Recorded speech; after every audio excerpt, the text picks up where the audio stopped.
are still going to vote for him versus Sarah Palin. Rosenthal and other gun control groups point out that every year about 30,000 people die because of guns. That's roughly 80 people dying every day. To them, this is a public health crisis that demands action.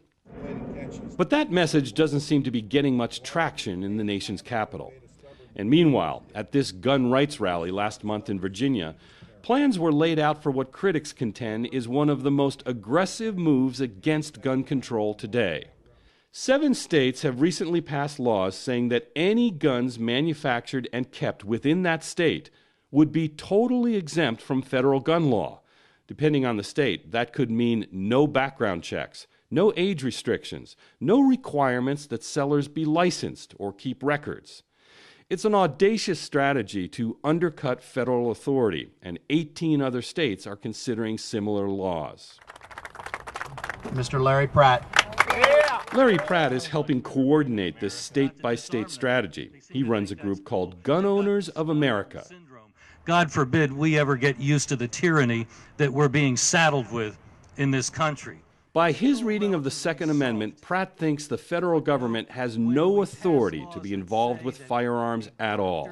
No background check, no regulations. He even takes issue with the government keeping guns off of airplanes. So in other words, you're actually at the point on one part of the spectrum where the federal government keeping concealed handguns off of airplanes makes you uncomfortable. You don't think they should be doing that? The federal government doesn't do much well. You know, they managed to bankrupt Social Security. They've managed to bankrupt Medicare. They can't run the post office, and they've had over 200 years to try it. And I'm not real impressed with the way they handle airplane security.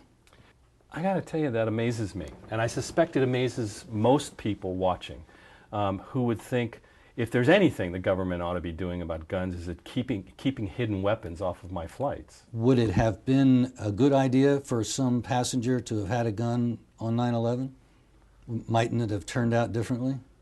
So you're actually advocating a gunfight at 30,000 feet is an improvement on the situation? That would have been an improvement to flying into an office building. It's an extension of the same logic that we're somehow better off if we cannot defend ourselves. And it's killed a lot of students and it's killed a lot of people on 9/11.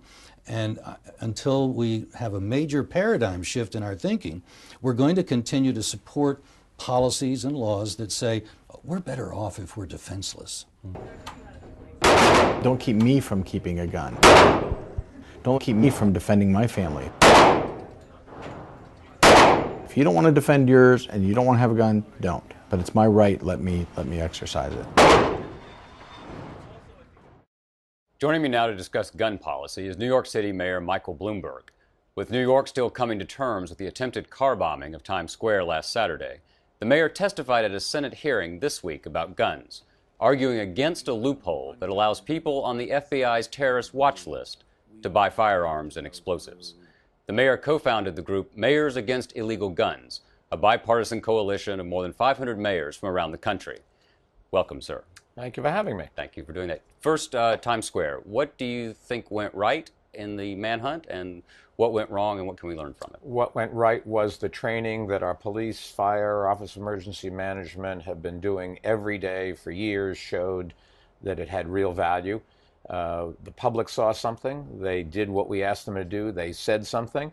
Police took a look. Mounted cops said something's wrong here right away, grabbed the other cops in the area, started clearing people away, called in the fire department, called in reinforcements. And if the bomb had gone off, we at least had protected an awful lot of people. Then the bomb squad went in, defused what was there, did some investigative work. The rest of the detectives came in, looked for evidence, and working with the FBI through the Joint Terrorism Task Force, which is the way we always do, and we have great cooperation with the FBI as well as among our agencies, found out who the guy was, and then the feds eventually apprehended him. Shouldn't have gotten on a plane. Fortunately, some customs agent or immigration agent was smart enough to look at the list and say, wait a second, and stop the plane.